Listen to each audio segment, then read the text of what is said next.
அழகே ரம்யா, உனக்கு ஒரு விஷயம் தெரியுமா? நமக்கு பிறந்த குழந்தை ரொம்ப கருப்பா இருக்குதுன்னு சொல்லி சொந்தக்காரங்க எல்லாம் சொன்னாங்க. எனக்கு ஒரே கவலையா இருக்கு. என்னங்க, நமக்கு குழந்தை பிறந்தது ரொம்ப நல்லது. அதுல சிவப்பெண்ண கருப்பெண்ண எந்த குழந்தையா இருந்தாலும் நம்ம குழந்தை தானே. அப்படி இல்ல, நம்ம குழந்தையா இருந்தாலும் கருப்பா இருக்கே, அப்புறம் எல்லாரும் கிண்டல் பண்ணுவாங்க கருப்பன் கருப்பன்னு சொல்லி. ஏங்க, இனிமேல் இப்படி சொல்லாதீங்க. நம்ம பையன் நமக்கு தங்கம் தான். காக்கைக்கு தன் குஞ்சு பொன் குஞ்சுன்னு சொல்லி பழமொழியா நீங்க கேள்விப்பட்டது இல்லையா? நீ என்ன சொன்னாலும் எனக்கு மனசு இல்ல. நம்ம குழந்தை இப்படி கருப்பா பிறந்துருச்சு. எனக்குன்னா வெளியே எப்படி தலை காட்டுறது? நானும் நீயும் எவ்வளவு அழகா இருக்கும். ஆனா இப்படி பிறந்துருச்சு நம்ம குழந்தை.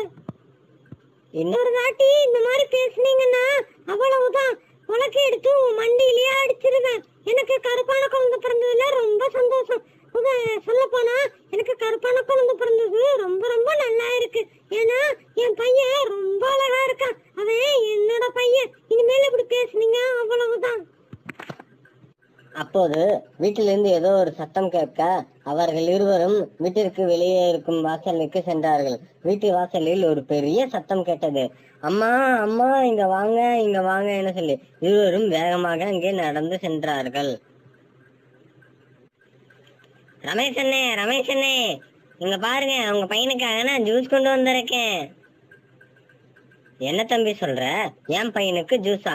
அவன் சின்ன பையன், அவனுக்கு எதுக்கு ஜூஸு? அண்ணே, உங்க பையனை பார்க்க எனக்கு ரொம்ப ஆசையா இருக்கு.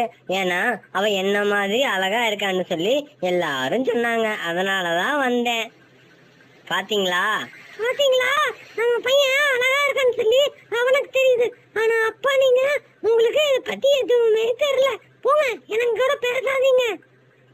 அட நிஜமா தம்பி, என் பையன் ரொம்ப அழகானவன் தான்.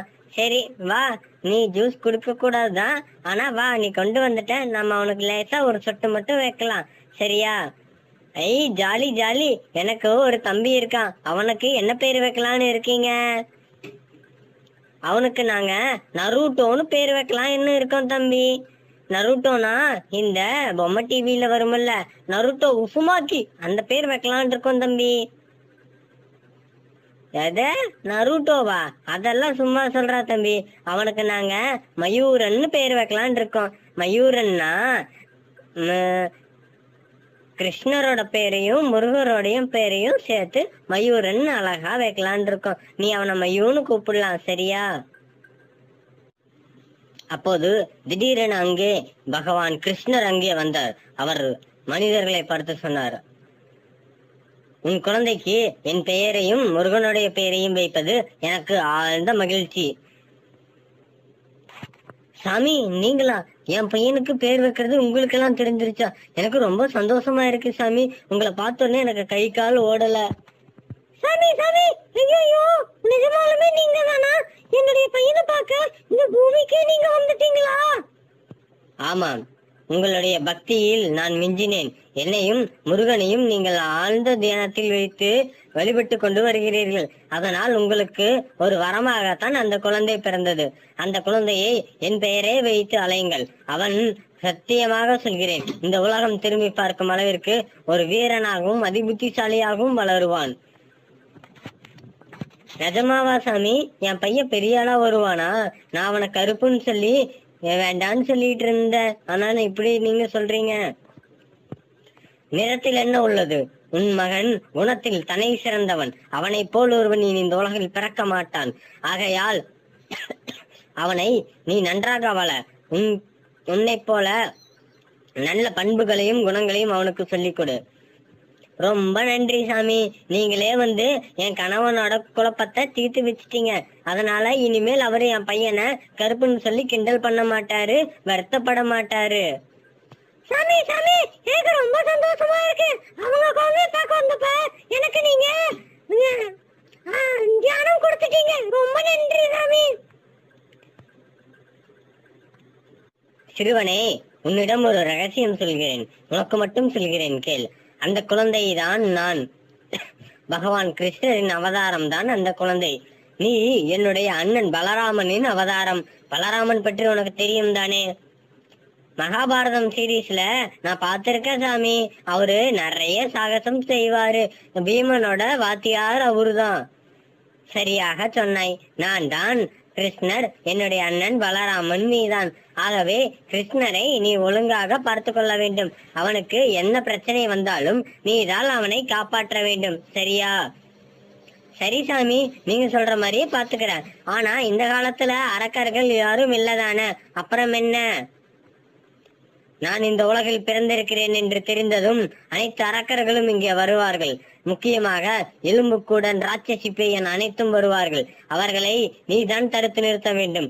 கிருஷ்ணன் பலமானவன் தான், ஆனால் அவனுக்கு உன் துணை தேவைப்படுகிறது. சரியா? அவனுக்கு நீ ஒரு பக்க பலமாக சுற்றுச்சுவராக இருக்க வேண்டும். சரி சாமி, நான் உங்கள் அண்ணன். ஆகையால் அவரை நான் பார்த்துக் கொள்கிறேன். இனிமேல் நீங்கள் என்னை அண்ணா என்றுதான் அழைக்க வேண்டும், சின்ன பையன் என்று அழைக்க கூடாது. சரியா? முக்கியமான விஷயம், இவன் தான் ஒண்டிப்புலி. இவன் உன்னையும் என் தம்பியையும் நன்றாக பார்த்து கொள்வான். ஆகவே இவன் சொல் பேச்சை நீங்கள் கேட்டு இவன் பின்னால் நடக்க வேண்டும். சரியா? சரி சாமி, நீங்க சொன்னா அதை நான் கண்டிப்பா செய்வேன். இந்த ஒண்டிப்புலிதான் இனிமேல் எங்களோட குருநாதர். இவர் எங்களுக்கு என்னெல்லாம் சொல்லி கொடுப்பாரு. அடே சிறுவனே, உனக்கு நான் வில்வித்தை போட்டி எல்லாம் சொல்லி கொடுப்பேன். முக்கியமாக சதுரங்கம் விளையாட உனக்கு தெரியுமா? கிருஷ்ணர் பலராமன் போல உனக்கு ஆடுபுலி ஆட்டம் ஆட தெரியுமா? பிறகு கபடி, கொத்துமல்லி, கருவேப்பிலை எல்லாம் சொல்லி கொடுப்பேன். எது? கொத்துமல்லி கறிவேப்பிலையா? சாமி, அப்படியெல்லாம் ஏதாவது இருக்கா? சிறுவனே, அவர் உன்னிடம் நகைச்சுவை செய்கிறார். அவர் அப்படித்தான் ஏதாவது காமெடியாக செய்து கொண்டே இருப்பார். சரியா? அவரை நீ மரியாதையுடன் நடத்த வேண்டும். ஏனெனில் அவர்தான் இந்த உலகத்தின் தலை சிறந்த வாத்தியார். துரோணாச்சாரியர் அனைவரையும் விட அவர்தான் சிறந்தவர். ஆகவே அவரிடம் நீ கொஞ்சம் பணிவோடு நட. பிறகு சாமி, எல்லாத்தையும் நான் பாத்துக்கிறேன், நீங்க கிளம்புங்க, உங்களுக்கு நிறைய வேலை இருக்கும். இந்த பையனையும் அந்த சின்ன பையன் மயூரனையும் நான் பாத்துக்கிறேன். சரியா? அவங்க ரெண்டு பேரையும் நல்லா திறமசாலிகளா வளர்த்து நியாயத்தையும் தர்மத்தையும் இந்த உலகத்துல நான் நிலைநாட்டுவேன். சரிங்களா? ஐயா, ரொம்ப நல்லதுங்க ஐயா. நான் இனிமே உங்க சிசியா மட்டும் இல்ல, உங்களோட அடிமை. நீங்க என்ன சொன்னாலும் நான் செய்வேன். அந்த குழந்தைய பாதுகாக்கிறது என்னோட முதல் கடமை. சரிங்களா? அவ்வளவுதான் தம்பி. இப்ப நீ சொல்லிட்டியல்ல, இனிமே வாத்துக்க. சரியா? நாம ரெண்டு பேரும் சேர்ந்து நம்ம கிருஷ்ணனை மயூரனை வளர்க்குறோம். அவ்வளவுதான். சமய, நீ போயிட்டு வாங்க. Tata, bye bye. சரி, நான் புறப்படுகிறேன். இந்த உலகத்தை காப்பாற்ற வேண்டிய கடமை எனக்கு உள்ளது. ஆனால் இது எல்லாம் ஒன்று முக்கியமாக சொல்கிறேன். நீங்கள் படைக்கப்பட்டதற்கு காரணம் உள்ளது. ஆகவே நீங்கள் கொஞ்சம் ஜாக்கிரதையாக இருங்கள். உங்களை தடுக்க 1000 வழிகள் வரும். இந்த உலகம் 2026 அழிய போகிறது என்று அனைவரும் நினைக்கிறார்கள். அது தவறு. அதை காப்பாற்றத்தான் நீங்கள் வந்திருக்கிறீர்கள். சரியா? டேய் புலிப்பாண்டி, உனக்கு ஒரு விஷயம் தெரியுமா? அந்த கிருஷ்ணன் மறுபடியும் இந்த பூமியில பிறந்துட்டான். அதனால இந்த தடவை அவனோட சக்திய சின்ன பையனா இருக்கும் போதே நாம எடுத்துடுறோம். சரியா?